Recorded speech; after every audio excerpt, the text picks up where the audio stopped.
కన్నెర్రబడి అడ్డై చూస్తేనే అలా భూమే గుడ్డవుతది రమ్మాస్. అన్న కాళ్ళెత్తి మరి అత్త అడుగేస్తే ఇక అడ్డే ఎవడొస్తడు రమ్మాస్.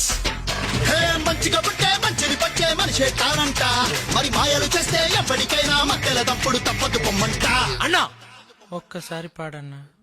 పగులు బిగులు సెబులు అబులు మనం అడుగు పెడితే బిజులు బిజులు పగులు బిగులు సెబులు అబులు